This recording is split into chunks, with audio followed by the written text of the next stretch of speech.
Up, up, down, down, left, right, left, right. B, A. If you recognize those words, something just happened in your brain. A small, ancient part of you that has been dormant since childhood suddenly woke up. Your fingers may have twitched. You may have smiled without knowing why.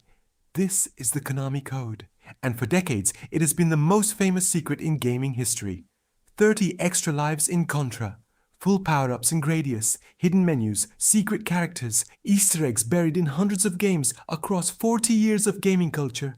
Websites have activated secret modes when you type it.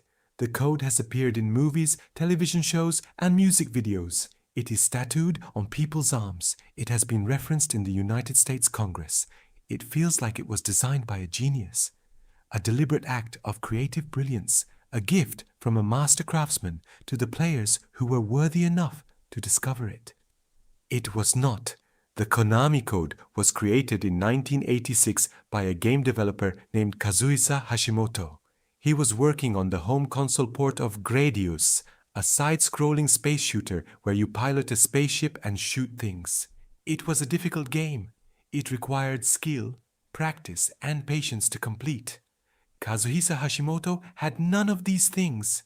Specifically, he could not beat the game. His own game. The game he was working on professionally as his job for money. He could not get past the early stages without dying repeatedly.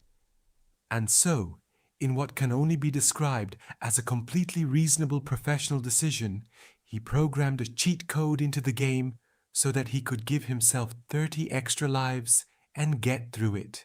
He then forgot to remove it before the game shipped. And that is the origin of the most iconic code in the history of gaming.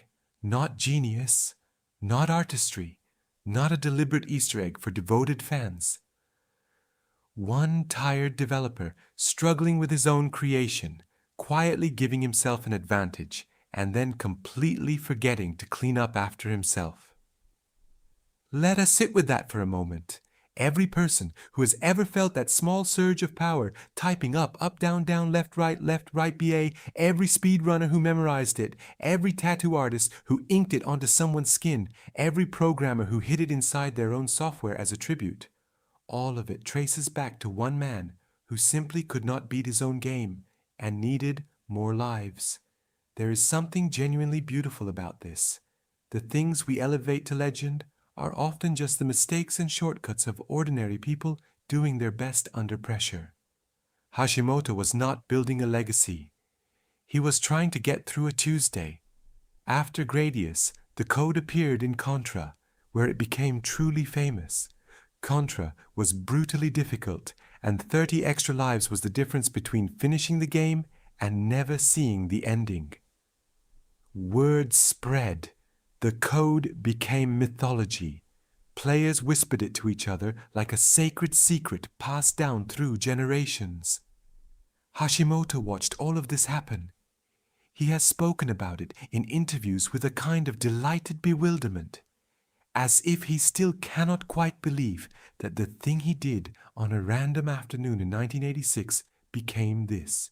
He once said simply that he made it for himself, to help himself. That was all.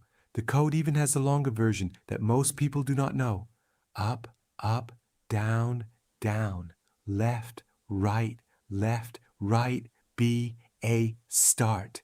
And if two players were playing together, the second player would press start at the end instead, getting both players the extra lives. A small, collaborative act built on top of one man's private shortcut. Today, the Konami Code has been entered into games, websites, apps, and devices well over 1 billion times by people all over the world. It is embedded in popular culture so deeply that even people who have never played a video game in their lives have heard of it. And it exists because in 1986, a game developer sat down at his desk, tried to play his own game, died too many times, and decided to just give himself extra lives instead. Up, down, left, right, B, A. The most legendary code in gaming history, created not by a legend but by someone who was just really, really bad at Gradius.